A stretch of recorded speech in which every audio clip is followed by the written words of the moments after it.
J'ai pris une décision il y a longtemps que la prière est centrale dans la vie chrétienne. C'est un grand privilège. Ce n'est pas une sorte d'obligation, c'est un privilège d'aller vers le Créateur de l'univers qui a toute puissance et peut tout faire, et de lui demander au nom de Jésus de faire des choses pour nous et pour les autres gens et notre nation et notre gouvernement, et ainsi de suite. Nous parlons de cet obstacle à la prière. Si nous allons nous engager à prier, nous devons tout faire pour nous assurer que nos prières vont être entendues. Qui peut dire amen à cela? Je n'aime pas beaucoup perdre mon temps. Si je fais quelque chose, je veux savoir que ça va servir aux gens. Donc, je suis engagée dans la prière. J'ai passé du temps dans la prière ce matin. Prier pour nos partenaires et pour la réunion. Prier pour moi-même et pour mon mari. Prier pour nos enfants. Prier pour nos collaborateurs en Christ. Prier et prier et prier. Donc, je veux savoir que mes prières fonctionnent. Ne pas prier est le premier obstacle. Si vous ne priez pas, vous n'obtenez pas de réponse. Le deuxième obstacle est le péché caché. Gardez des choses que vous pensez cachées dans vos vies en pensant que Dieu ne le sait pas. Mais croyez-moi, Dieu sait tout. Et le seul intérêt de la confession, c'est votre bénéfice. Il veut que nous mettions cela à la lumière, que nous réglions le problème parce que, pour être honnête, chaque fois qu'il y a un péché caché, il y a une oppression aussi ou une conscience coupable. Vous n'êtes pas libre. Et il est très important, quand nous venons à Dieu demander quoi que ce soit, de venir avec fermeté. Amen. Venir avec fermeté ne signifie pas nécessairement être bruyant, mais cela veut dire que vous avez une assurance confiante. Hébreux 4, 15 et 16. Nous avons un grand prêtre qui n'est pas impuissant à compatir à nos faiblesses. Au contraire, il a été tenté comme nous en toutes choses sans commettre de péché. J'aime beaucoup le fait que Jésus comprend mes combats. J'aime cela. Et ensuite, au verset 16, approchons-nous donc, parce qu'il comprend. Approchons-nous donc avec assurance du trône de grâce. Approchons-nous avec assurance du trône de grâce, même si nous ne sommes pas parfaits en tout. Souvenons-nous qui nous sommes en Christ. Recevons le pardon que Dieu offre et ensuite venons avec assurance au trône afin d'obtenir miséricorde et de trouver grâce pour être secourus dans nos besoins. Ne pensez-vous pas que c'est extraordinaire de pouvoir pécher, obtenir le pardon et quand même aller avec assurance devant le trône de la grâce de Dieu et obtenir l'aide? Je ne sais pas où vous pourriez trouver un marché comme celui-là. Et il oublie nos péchés. Il les éloigne de nous aussi loin que l'Est est éloigné de l'Ouest. Le troisième obstacle est le doute. Le doute. Qui a déjà été envahi par le doute? 25%, le reste d'entre vous ont une foi parfaite. Allez, vous n'êtes pas aussi fatigués. Je suis envahi par le doute. Je prie au sujet de quelque chose ou je prends une certaine décision et puis, dans ma tête, je vais entendre « Merci Seigneur, tout ce qui vient dans ma tête n'est pas forcément ma pensée. Beaucoup de cela vient de Satan qui utilise ma tête comme un dépôt d'ordures. » Donc, juste parce que vous avez un doute dans votre tête, cela ne veut pas dire que vous avez un doute dans votre cœur. Mais si vous écoutez ce qui est dans votre tête, au lieu de faire attention à ce qui est dans votre cœur, vous allez être trompé et Satan va vous voler votre réponse. Je peux vous dire que quand vous demandez à Dieu quelque chose, que vous faites un pas de foi et qu'il va y avoir un progrès dans votre vie, que Satan va venir et essayer de planter de petites graines de doute. Ça ne va pas arriver. Qui crois-tu que tu es? Regarde combien de temps ça fait depuis les choses que tu as faites. Ça ne va pas arriver. C'est tout. Ça ne va pas arriver. Bon, j'ai trouvé une clé efficace pour moi et j'espère que ça va vous bénir. Et vraiment, dans les 3 ou 4 derniers mois, ça a été prépondérant pour moi. Et j'enseignais cela en Afrique quand j'étais là-bas récemment. Et je pense que régulièrement, Dieu me donne une petite pensée vraiment très puissante qui devient un principe et qui œuvre dans le cœur de mon enseignement. Comme par exemple, je n'en suis pas où il faut que je sois, mais merci Seigneur, je n'en suis plus où j'en étais. Je suis bien et je suis sur le chemin. Si vous m'avez beaucoup entendu prêcher, vous avez entendu cela. Et donc, une autre chose que je dis beaucoup est, si vous faites ce que vous pouvez, Dieu va faire ce que vous ne pouvez pas faire. De petites phrases qui disent beaucoup. Donc j'ai trouvé une de ces petites clés quand le doute vient m'attaquer et je vais partager cela avec vous dans les minutes qui viennent. Mais d'abord, nous allons regarder quelques passages. Jacques 1, 5 jusqu'à 8. Je suis si contente que vous soyez ici. Et moi avec vous. Ok, si quelqu'un d'entre vous manque de sagesse, ça veut dire si vous vous trouvez dans une situation et vous ne savez pas quoi faire. Est-ce que j'ai quelqu'un ici? Bien. Si quelqu'un d'entre vous manque de sagesse, qu'il la demande à Dieu, qui donne à tous, pas juste à quelqu'un, qui donne à tous, libéralement, simplement et sans vous reprocher vos fautes, et cela lui sera donné.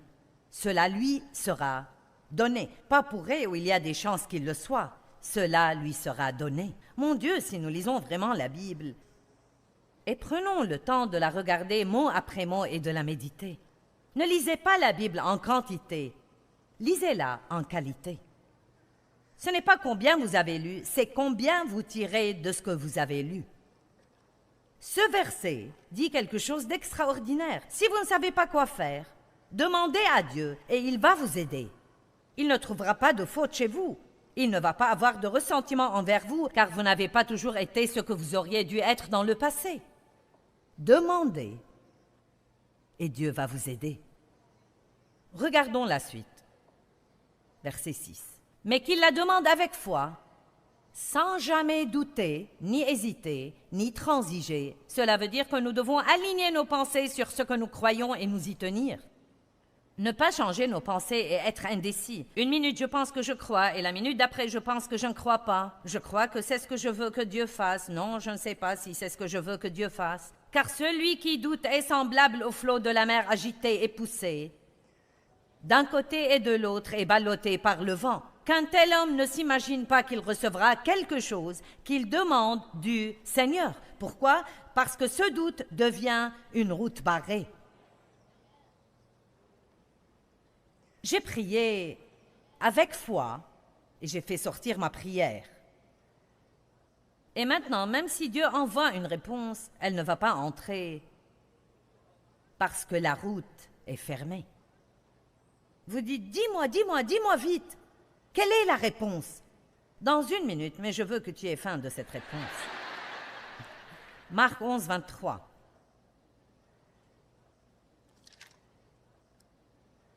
C'est si simple que c'en est effrayant.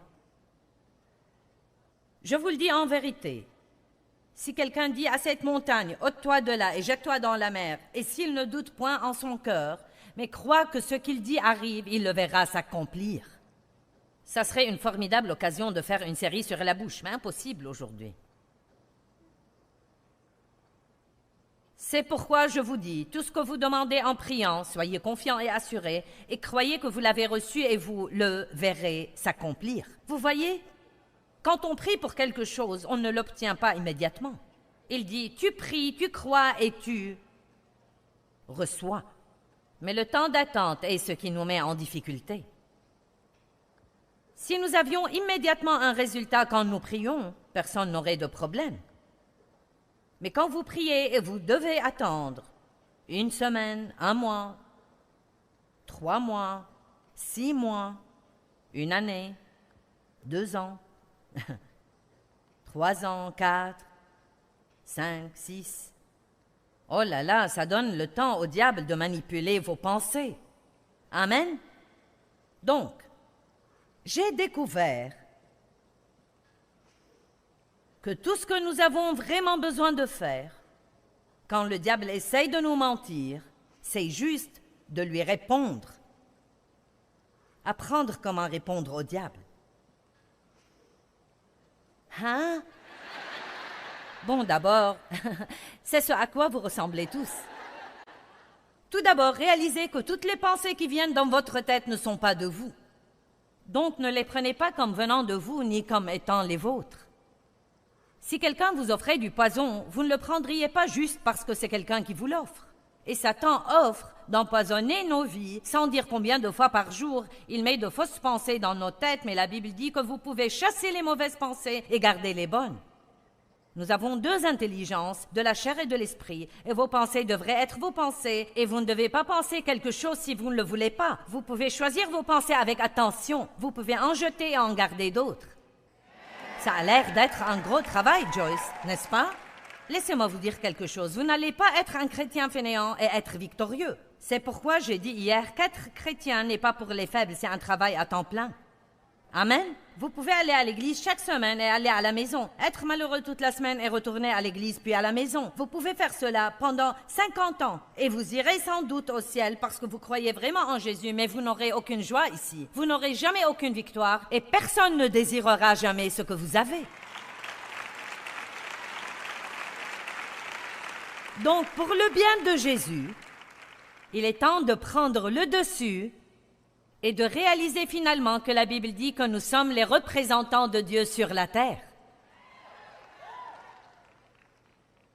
Les représentants de Dieu sur la terre. La Bible dit clairement que Dieu appelle le monde à lui par nous. Quel genre de vie vivez-vous? Êtes-vous sel et lumière? Est-ce que quelqu'un veut ce que vous avez?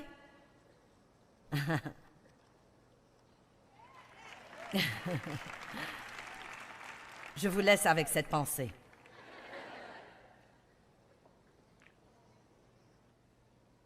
Nous ne devons pas simplement écouter tout ce qui nous tombe dans la tête. Apprenons comment répondre au diable.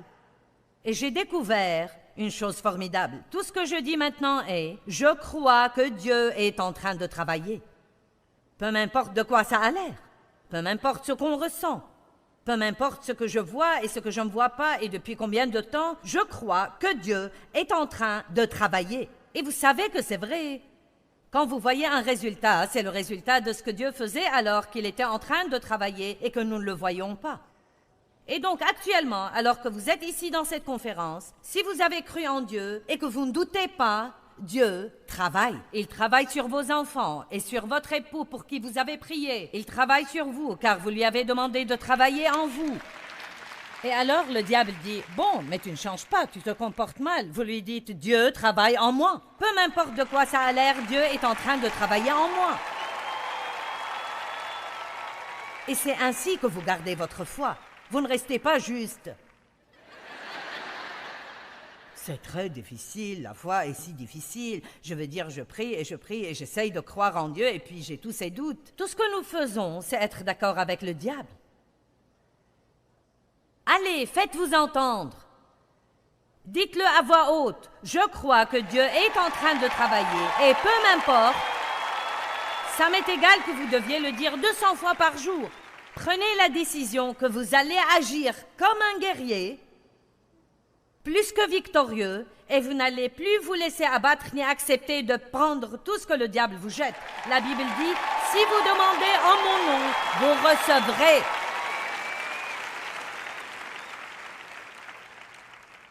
Quand nous prions pour des choses qui concernent d'autres gens, je pense que c'est ce qui prend le plus de temps parce que Dieu ne va pas ignorer la volonté de quelqu'un d'autre et leur faire faire quelque chose juste parce que nous le voudrions. Mais je vous dis une chose, il va les mettre sur écoute nuit et jour. Et je pense que parfois nous devons juste prier pour savoir comment prier pour quelqu'un. Ne commencez pas juste à prier pour quelqu'un selon votre volonté. Comme par exemple, je veux dire, disons juste que vous connaissez quelqu'un qui a un surpoids excessif et vous savez que ça le gêne et vous voulez l'aider. Donc, nous pouvons juste dire, « Oh Dieu, aide-les à perdre du poids. Aide-les, Seigneur. » Comme si ça allait juste tomber d'eux. Mais le fait est qu'ils vont perdre du poids quand ils auront un désir suffisamment fort pour faire ce qu'il faut pour perdre du poids. Donc maintenant, je prie que Dieu donne aux gens un désir et une volonté suffisamment forts pour faire ce qui est juste et qu'ils ne renoncent pas quand ça devient difficile. Il faut que nous arrêtions de demander à Dieu de tout faire pour nous et réaliser qu'il nous donne la force de faire ce qu'il y a à faire. Vous m'entendez? Dieu nous donne la force de faire ce qu'il y a à faire. Donc nous ne voulons pas seulement prier « Oh Dieu, sors-moi de mes dettes ». Dieu, j'ai vécu comme un malade financièrement. Maintenant, sors-moi de mes dettes. Non, nous disons Dieu, quand je dois aller faire des courses et que je vais être en ville, si je peux ne pas y aller parce que j'ai déjà prouvé que je n'agis pas bien quand je vais faire du shopping. Mais quand je dois y aller, Dieu, aide-moi, aide-moi, aide-moi, aide-moi à ne pas acheter des trucs que je ne peux pas me permettre d'acheter. Aide-moi. Pas juste, oh Dieu, sors-moi de mes dettes. Oh Dieu, fais-moi perdre du poids.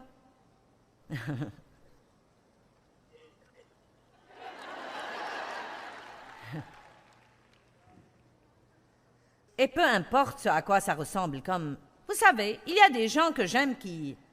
Je veux dire, j'ai 4 enfants et 10 petits-enfants, et donc, bien sûr, parmi eux, il y a des gens qui ont des besoins dans leur vie. Et je prie régulièrement différentes choses pour mes enfants et mes petits-enfants. Et pour certains, il apparaît que je prie et ça arrive très vite, et puis pour d'autres, c'est comme, est-ce que ça va vraiment? Est-ce que ça va jamais changer? Mais chaque fois que cette pensée vient dans mon esprit, ça ne va jamais changer. Je dis, je crois que Dieu travaille et je nomme la personne. Je sais que Dieu travaille. Écoutez-moi bien. Je pense que cela rend Dieu le Père comme, ouais. Il croit toujours. Oui. Dites, je crois que Dieu travaille. Pouvez-vous déjà avoir un petit indice de comment ça va vous aider à ne pas baisser les bras en pensant « Eh bien, ça ne va jamais marcher, rien ne va jamais marcher. Je crois que Dieu travaille. » Allons à 2 Corinthiens 4.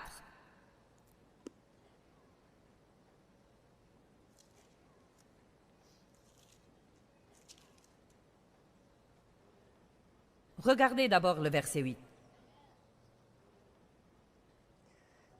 Nous sommes pressés, troublés et oppressés, de toute manière et de tous côtés, mais non écrasés. Nous sommes embarrassés, nous sommes perplexes et incapables de trouver la voie de sortie, mais pas désespérés. Persécutés, mais non abandonnés. Frappés et abattus jusqu'à terre, mais non perdus ni détruits. Personnellement, je dirais qu'ils avaient tout un gros tas de problèmes, pas vous? Regardez le verset 13. Mais ayant le même esprit de foi, selon ce qui est écrit, j'ai cru, c'est pourquoi j'ai parlé. Nous aussi, nous croyons, c'est pourquoi nous parlons. Oh, j'aime ça. Je me demande ce qu'il disait. Bien, je doute que Dieu arrive à une percée.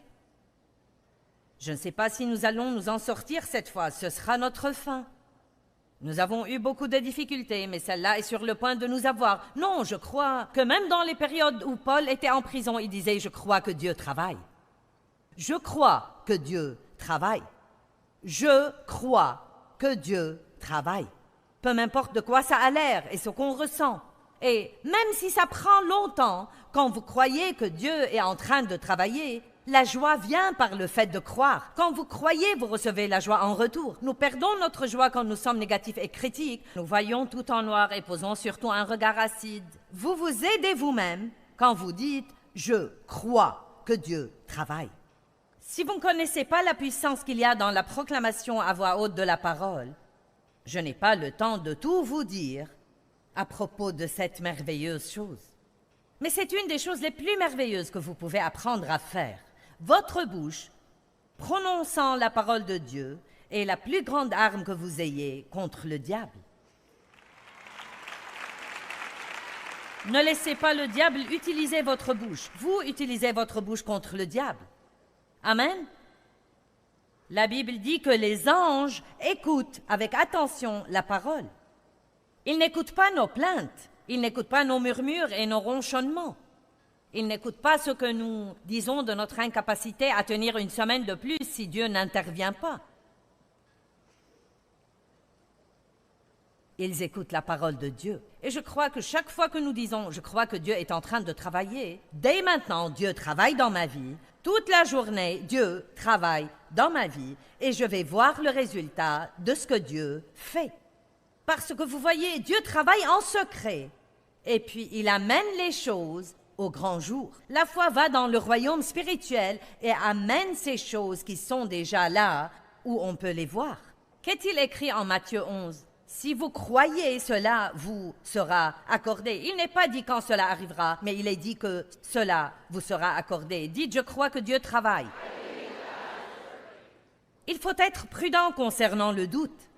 J'ai eu des problèmes avec le doute et nous passons tous par des problèmes, mais je crois au moins pour moi, et j'espère que le fait que j'ai trouvé une clé vous sert. C'est un secret spirituel qui va m'aider à me battre contre le doute, et cependant c'est très très simple. Chaque fois que le doute vient dans mes pensées concernant quelque chose pour lequel je prie et je demande à Dieu d'agir et que le diable me fait penser que je pourrais oublier, que ça n'arrivera pas, je dis tout simplement et à voix haute, je crois que Dieu travaille dans cette situation. Pouvons-nous le répéter? Je crois que Dieu travaille. Je crois que Dieu travaille en Johnny. Je crois que Dieu travaille en Mary. Je crois également que Dieu travaille dans mes finances. Je crois que Dieu travaille dans mon corps malade. Il me guérit maintenant. Je crois vraiment que Dieu travaille. Il est en train de m'aider à surmonter mon passé. Je crois que Dieu travaille.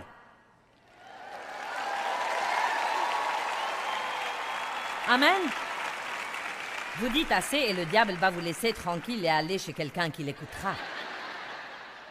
Je pense qu'il est important pour nous de réaliser que c'est un privilège que Dieu nous a donné de demander des choses en son nom. Bien, je veux dire, c'est juste... C'est incroyable. C'est comme... Ça mériterait que nous prenions une journée pour y penser. Quel privilège! Donc sûrement, nous voulons être sûrs que ces autres choses soient en ordre afin que nous obtenions les réponses que Dieu veut nous donner. Égoïsme. Dieu ne répond pas aux prières égoïstes, égocentriques, qui sont le fruit de mauvaises motivations. Marc 8, 34 nous dit combien c'est important que nous laissions Dieu nous délivrer de notre égoïsme. Appelant à lui la foule en même temps que ses disciples. Imaginez la scène. Jésus est debout, peut-être, sur un rocher, prêchant aux gens dans un champ. Et il dit, regardez, si vous voulez me suivre, reniez-vous vous-même, oubliez-vous, ignorez-vous, daignez-vous connaître vous-même, perdez-vous de vue, vous et tous vos intérêts propres. Bon, ça n'a pas l'air très drôle. Qu'il prenne sa croix et se joigne à moi comme disciple et adhère à mon parti, qu'il s'attache à moi continuellement en se collant à moi. Ce passage met la confusion dans la tête des gens parce que ça n'a pas vraiment l'air amusant. Oubliez-vous vous-même, perdez-vous de vue. Mais l'idée, c'est très simplement que si nous arrêtons de prendre soin de nous-mêmes, alors Dieu va le faire. Et laissez-moi vous dire qu'il va faire un bien meilleur travail que ce qu'aucun de nous ne fera jamais.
Dieu peut obtenir pour vous plus en un seul moment que vous ne sauriez le faire dans une vie entière. Dieu peut vous donner plus de joie intérieure que ce que vous pourrez acheter ou que ce soit.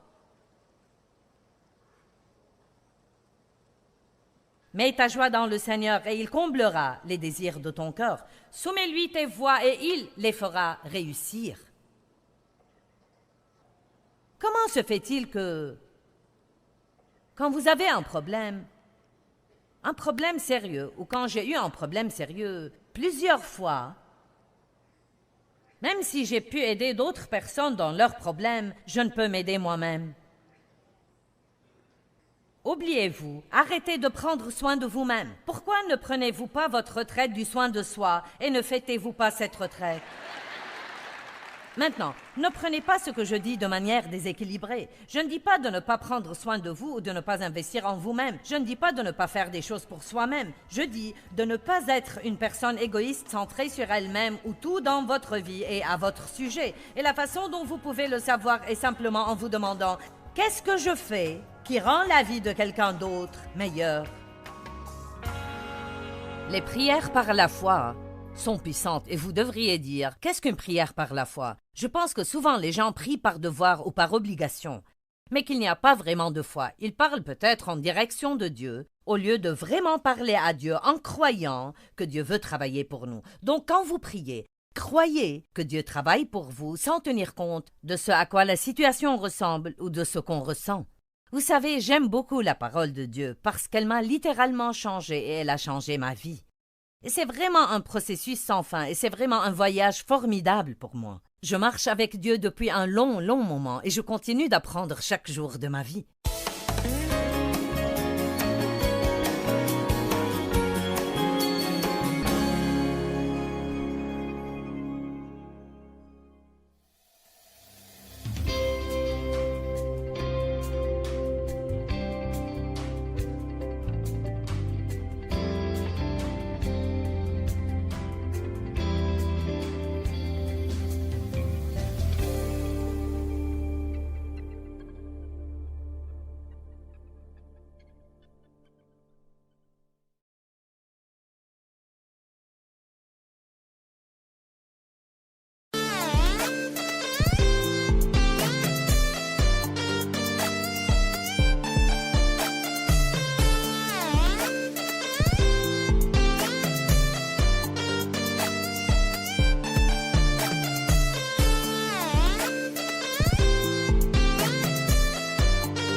Anh không người hỡi bao đắm say ta có bên người còn đâu ngàn tuyết trắng mùa đông khóc nhau nhìn từng con phố ngày xưa vắng lặng tuyết trắng luôn sẽ có quay ngày xưa ấy một lần lầm lỡ thế nhưng lại đau vì ta mất nhau người không thứ tha đời ta ngỡ ngàng để cho thương nhớ về trong lỡ ngày ta xa một ngày mùa đông tuyết rơi lạnh cóng xót xa hồi mong bông tuyết rơi một đời tạ tới đóng băng